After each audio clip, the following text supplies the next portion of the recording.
सभी छोटे बड़े श्रोताओं को सुनीता भटनागर का प्यार भरा नमस्कार। ऑडियो स्टोरीज के हमारे चैनल कहानी जगत में आप सभी का स्वागत है। हिंदी कहानियों की श्रृंखला में आइए आज सुनते हैं आंडाल प्रियदर्शनी जी द्वारा रचित एवं कमला विश्वनाथन जी द्वारा हिंदी में अनुवादित कहानी छुई मुई। अनु, दादी को हाथ मत लगाना। बच्ची की पीठ पर पड़ी धौल पद्मावती के तन में गहराइयों से उतर गई। कमबख्त, कितनी बार कहा है दादी के करीब मत जाओ, उन्हें मत छुओ, उनके ऊपर मत लेटो। खोपड़ी में कुछ आए तब ना। जिद जिद जिद। 3 वर्ष की है पर जिद तो देखो। क्रोध का आवेग बच्ची के सिर पर एक घूंसे के रूप में पड़कर ही थमा। दर्द से छटपटाती अनु चीखती हुई रोने लगी। पद्मावती घबरा गई। उनका मानना था कि बच्चों को बेतरह पीटना, घूसा मारना आदि पार्श्विक कृत्य हैं। वे कहती, बच्चे फूल के समान होते हैं, खुशबू बिखेरते हैं, मन को विभोर करने वाला सुनाद होते हैं, बुजुर्गों से ज्यादा पवित्र और शुद्ध आत्मा वाले। बच्चों को देखकर ही कम से कम बुजुर्ग सुधर जाएं, इसीलिए इन छोटे देवताओं को ईश्वर ने धरती पर भेजा है। कौन समझता है इसे? हाँ, ये देखो, रेवती का भड़कता गुस्सा अनु की कैसी दुर्गति बना रहा है। पद्मावती के मन में दुख का आवेग उमड़ने लगा। मेरी खातिर बेचारी कोमल जान मार खा रही है, गलती तो मेरी है ना। हे भगवान! होंठों को भींच कर मुंह बंद कर रुलाई रोकते हुए उसने ईश्वर से विनती की। अनु जोर से रोने में असमर्थ हिचकी लेती रही। हुश, आवाज नहीं आनी चाहिए। आंख में एक बूंद आंसू ना आए। ले, इसे खा ले, नीचे मत गिराना। No crime. रेवती बड़बड़ाई और कटोरी में दही भात और चम्मच अनु के हाथ में पकड़ा दिया। भर्राए गले और आंखों में रुलाई को भीतर ही रोकते हुए अनु कटोरी हाथ में लेकर स्वयं ही डाइनिंग टेबल के पास जाकर कुर्सी खींचकर बैठ गई और चम्मच से भात ले बड़ी मुश्किल से खाने लगी।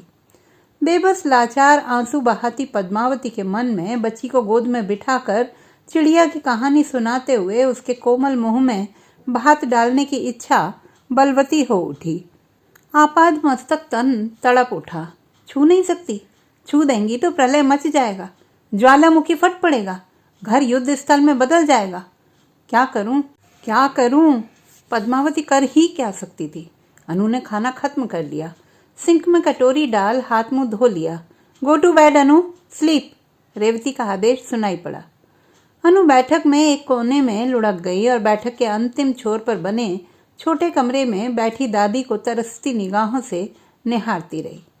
अनु के लिए तो दादी ही सब कुछ थी। सुबह आंख खुलते ही, दादी, अनु जग गई है, भोर की उजली मुस्कान सहित कहती। दांत साफ कर दो दादी, मुंह कुल्ला करा दो दादी, खाना खिला दो दादी, गोद में बिठा लो दादी।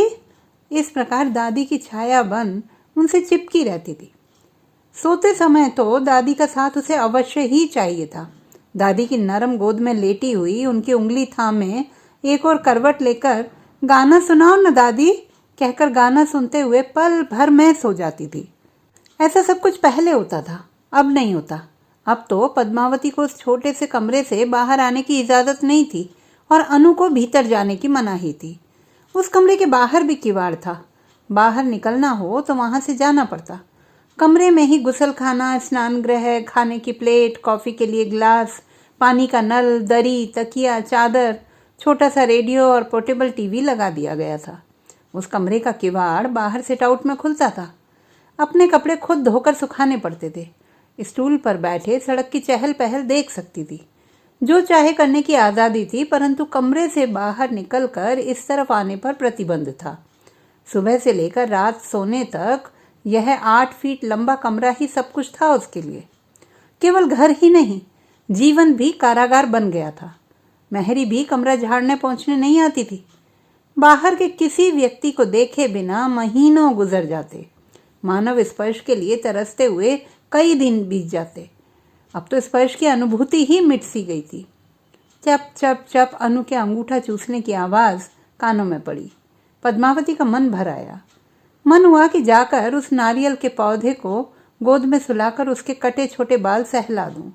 रोए समान कोमल एड़ियों को गोद में रखकर धीरे धीरे सहला दूं। उस कोमल लता को भींच कर सोने का मन चाहा था, पर पर यह कैसे संभव होता? लगा दुख से छाती फट जाएगी और पद्मावती वेदना से झटपटाने लगी। मेरी पोती है अनु, मैं उसे छूना चाहती हूँ, पर उसके छटपटाहट रेवती के कानों में नहीं पड़ी। स्पीकर फोन पर अमेरिका की लाइन। बोल रही हूँ। अनु ठीक तो है ना? माँ की दयनीय स्थिति के बारे में मैंने लिखा तो था। पढ़ा था।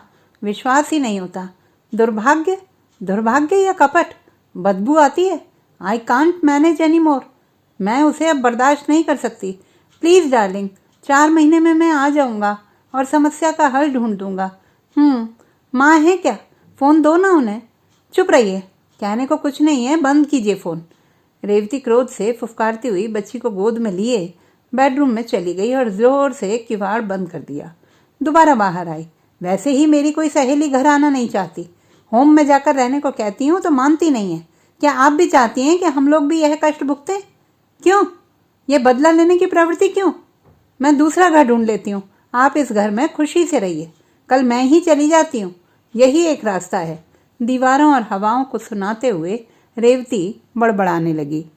उसकी चिढ़ भी हाल ही में बढ़ी थी। पहले तो दोनों बड़े प्रेम से रहती थी। सास बहू जैसे थोड़ी रहती हैं। अपनी बेटी से भी शायद कोई इतना प्यार ना करता होगा।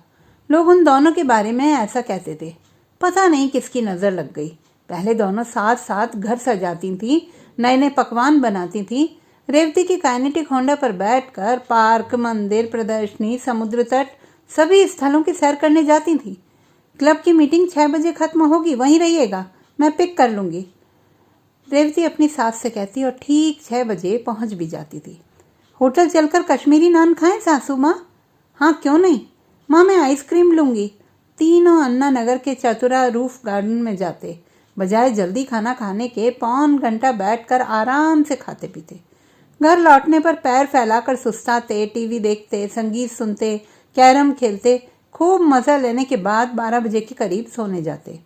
ये बातें पिछले जन्म की सी लगती हैं पद्मावती को अब। 6 महीने पहले शुरू हुई थी दुर्दशा की ये कहानी। नारी निकेतन की संचालिका ने उत्साहपूर्वक कहा था, हमारा यह संगठन बहुत मशहूर हो गया है, आप लोग जानती हैं ना? हाँ, पत्रिका में बड़े फोटो देखे हैं और इसके बारे में पढ़ा भी था। जिन जिन लोगों ने जोश में काम शुरू किया सब किसी न किसी बहाने पीछे हट गई। परंतु पद्मावती बोली, कोई बात नहीं, मेरा बेटा विदेश जा रहा है, मेरे पास बहुत वक्त है, मैं करूँगी। इन लोगों की मदद ईश्वर की सेवा करना होगा। उसने सच्ची निष्ठा से इन लोगों की सेवा की।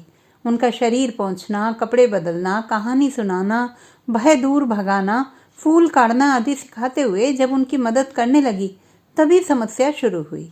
आश्रम से घर लौटने पर बहू कहती, जाइए, जाकर साबुन से अच्छी तरह नहा कर आइए, करीब आने पर उबकाई आती है। क्यों बेटी रेवती, मदर टेरेसा ने क्या क्या नहीं किया। इनकी मदद करने वालों को ईश्वर फूल समान सुरक्षा देते हैं, चिंता न कर, कहकर हंस देती। पर सब बेकार, सब काल्पनिक हो गया। सच तो कुछ और ही हो गया। विश्वास टूट फूट गया था। यह 8 फीट लंबा कमरा ही अब उसका सब कुछ बनकर रह गया। अब जब तक उसकी अंतिम क्रिया नहीं होती तब तक यहीं रहना है। इस तरह के ख्यालों के कारण दुख और तीव्र हो गया और इस दुख के सागर में डूबते उतराते वे सो गईं। थाली में रखा भात पड़ा पड़ा सूख कर कड़ा हो गया था। सिट आउट में बैठे बैठे बाहर का नज़ारा देख रही थी पद्मावती। सुबह की धूप, सड़क पर तेजी से भागती गाड़ियां, बिना रुके तेज रफ्तार से भागते लोग, तेजी से भागती भीड़। इनमें से किसी को लगी होगी ये बीमारी? मेरी तरह इनका हृदय भी विदीर्ण हुआ होगा? क्या अकेलेपन के सूने सागर में ये भी मेरी तरह डूबे उतराए होंगे? पद्मावती ने सोचा। बगल के फ्लैट में रहने वाला भी तो कोई नहीं आता। उसकी ओर देखकर मुस्कुराते भी नहीं वो लोग। क्या मुस्कुराने से भी कोई बीमारी फैलती है? पद्मावती को लगा जैसे सारा संसार सूना, सूखा, कहने वाला और उजाड़ हो गया है। मित्र भाव मिट गया है। अकेलेपन की आग जी को भी जलाकर भस्म कर रही है। अपना कोई नहीं है, चारों ओर लोगों की भीड़ है, पर अपना आत्मीय कोई भी नहीं है। अकेलापन ही साथी है। सवेरा होते ही रेवती भी अनु को लेकर चली जाती है। रेवती ने अनु को क्रैच में भर्ती कर दिया है।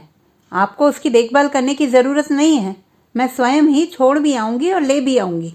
एक दिन बेलगाम जुबान से उसने ये शब्द उच्चारित किए थे, मेरी बेटी के लिए आपको कुछ करने की ज़रूरत नहीं है, उसे हाथ नहीं लगाएं, बस वही काफ़ी है, आपकी शुक्रगुजार रहूंगी। घाव पर शूल चुभोते से लगे थे रेवती के शब्द। बच्ची है, वह तो ना समझ है, पर बुजुर्गों की अकल भी क्या मारी गई है? बच्ची की आपको ज़रा सी भी परवाह होती तो क्या आप उसे छू छू कर बातें करती? नरक की आग में उन्हें भून रही थी बहू। क्या करूं, सोचने लगी पद्मावती। अगर मैं घर से बाहर निकल कर न जाऊं तो खुद घर छोड़ देने की धमकी दे रही है बहू। शायद मुझे ही चले जाना चाहिए। रेवती तो कम से कम खुश हो जाएगी। 4 महीने में मेरा बेटा आ जाएगा। क्या तब तक स्थिति टाली नहीं जा सकती? इतने कम समय में कोहनी, घुटने, यहाँ वहाँ हर जगह नसें फूलने लगी थी और गांठ सी पड़ने लगी थी। उंगलियों के पोर सुन्न पड़ने लगे थे। कान का बाहरी हिस्सा फूल कर हाथी के कान जैसा हो गया था। पद्मावती का रंग तो वैसे ही गोरा था, पर इस वक्त उस पर एक विशिष्ट चमक आ गई थी। स्किन बायोप्सी टेस्ट की रिपोर्ट आज आने वाली थी। शाम 3 बजे चर्म रोग विशेषज्ञ डॉक्टर नटराजन से मिलना होगा। बेकार बैठे बैठे जब चिढ़ होने लगी तो पद्मावती डॉक्टर के पास चल पड़ी। ऊपरी मंजिल से एक सफ़ेद मारुति कार, जिसका स्टीरियो ऊंची आवाज़ में बज रहा था, कबूतर समान फिसलती हुई कार के पास आकर रुक गई। इस संकरी गली में गाड़ियों का आना जाना लगा रहता है। अरे ये तो मालती की गाड़ी है। बिल्कुल उसी की है। गाड़ी से मालती के साथ ही महिला संघ की समस्त नारियां भी उतरी। शायद महिला संघ की बैठक के लिए मुझे न्योता देने आई हैं। उनसे मिले अरसा गुजर गया। मालती, उत्सुकता भरी आवाज से पद्मावती ने पुकारा। मालती।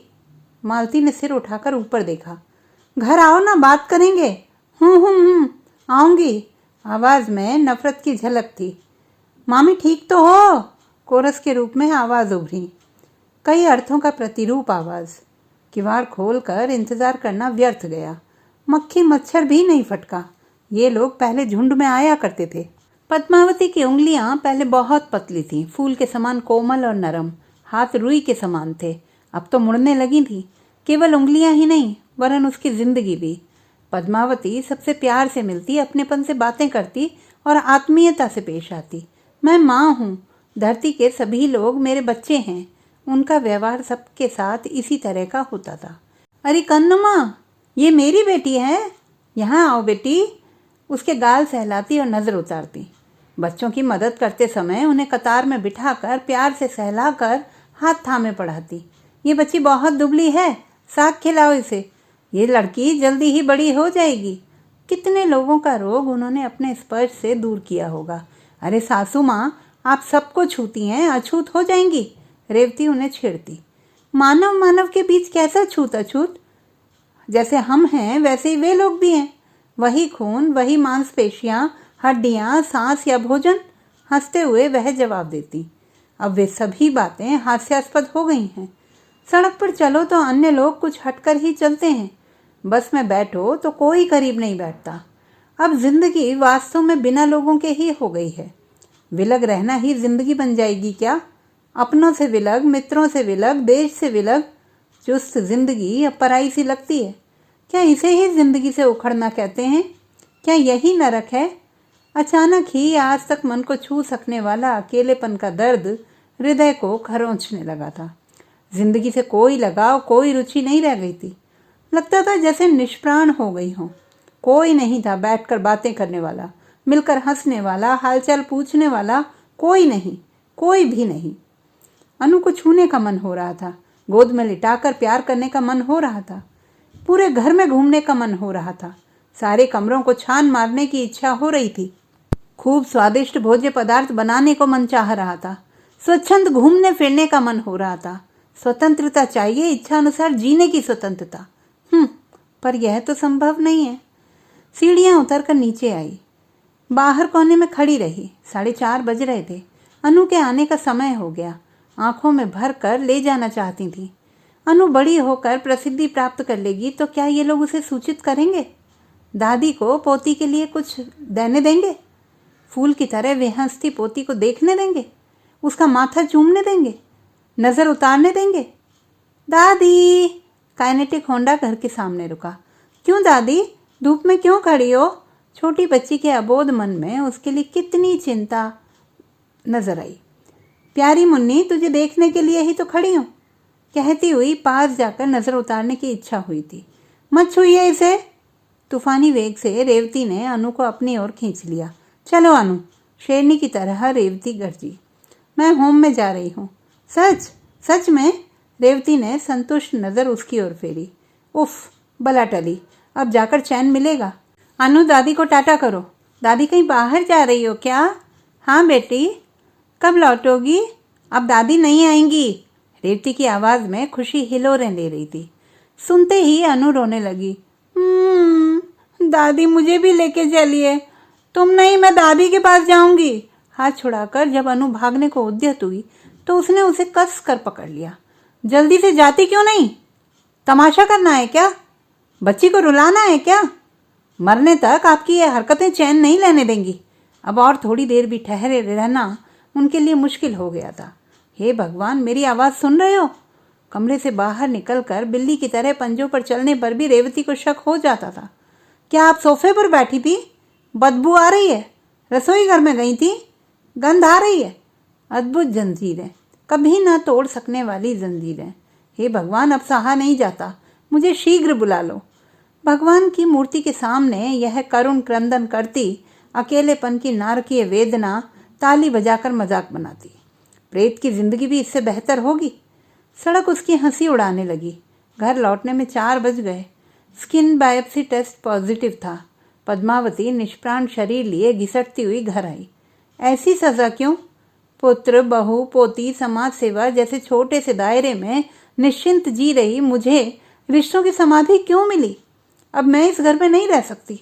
घर छोड़ने का समय आ गया है। परिवार से अलग होना ही पड़ेगा। किसी को मत छूइएगा। होम में जाना ही बेहतर होगा। इस चिट्ठी को रख लीजिए, आज ही भर्ती हो जाइए। डॉक्टर ने भी कह दिया था। अब चलना ही होगा। मानवीय गंध, रिश्तों की गंध, पोती की गंध से दूर। यह भी तो एक सुरक्षित प्राणमय कब्र ही है। प्राण निकलने के बाद जमीन के नीचे कब? मन विचारों के सागर में गोते लगाने लगा। बुरे बुरे ख्याल आने लगे थे। 2 साड़ियां और 2 ब्लाउज थैले में ठूंस लिए थे। अनु की फोटो मिल जाती तो मन निश्चिंत हो जाता। फोटो तो छूने से अशुद्ध नहीं होगा ना। बच्ची की फ्रॉक मिल जाती तो और भी अच्छा रहता। मौत के समय पोती की सुगंध मिल जाती तो उसके साथ निश्चिंत होकर मौत को गले लगा लेती। जाने से पहले काश एक बार अनु को देख पाती, छू पाती, चूम सकती। जन्म सार्थक हो जाता। मैं चलती हूँ, बच्ची का ख्याल रखना। पद्मावती बिना पीछे मुड़े तेजी से आगे बढ़ गई। दादी, दादी, मैं भी तुम्हारे साथ चलूंगी, मुझे भी ले चलो दादी। अनु की चीख बढ़ती चली गई। छी, नादान, चुप रह। दादी के पास जाएगी? तुम चुप रहो, मुझे छोड़ो, तुम गंदी हो, मुझे दादी चाहिए। माँ के हाथ से अपना हाथ जबरदस्ती खींचकर छुड़ा लिया था अनु ने और दौड़ती हुई सड़क पर पहुंच गई। दादी, मैं भी आ रही हूँ, रेवती चिल्लाई। अनु रुक जा, गाड़ी आ रही है। हाथ में पकड़े थैले को झटक कर स्कूटर को स्टैंड पर खड़ा कर जब तक रेवती सड़क पर पहुंचती तब तक अनु सड़क पर दौड़ने लगी थी। उस तरफ से तेज रफ्तार से कार आ रही थी। दादी, अनु, दादी। करीब आते अनु के करुणामय क्रंदन को सुनकर पद्मावती मुड़ी। अनु तूफानी वेग से आती कार को बिना देखे दौड़ती चली आ रही थी। स्थिति की गंभीरता समझकर झपट कर बच्ची को गेंद की तरह उठाकर उसने उछाल दिया। कार पद्मावती को रौंदती हुई तेज रफ्तार से गुजर गई। अनु, अनु। आसपास की हवा में पद्मावती की धीमी आवाज घुल गई। दादी। लंगड़ाते हुए अनु वहां पहुंची, खून से लथपथ दादी से लिपट कर। मैं भी तुम्हारे साथ चलूंगी दादी, मुझे भी ले चलो दादी। दादी, मैं भी चलूंगी। दादी का चेहरा अपनी ओर मोड़ कर सुबकने लगी अनु। कितनी तड़प और छटपटाहट थी दादी के मन में इस पोती को छूने की। उस स्पर्श की गर्माहट का अनुभव कर निश्चिंत मुस्कान बिखर गई थी होंठों पर। तो दोस्तों, ये थी हमारी आज की कहानी। आपको कैसी लगी कमेंट बॉक्स में लिखना ना भूलें। चैनल को सब्सक्राइब करें, लाइक करें और मित्रों के साथ शेयर करें।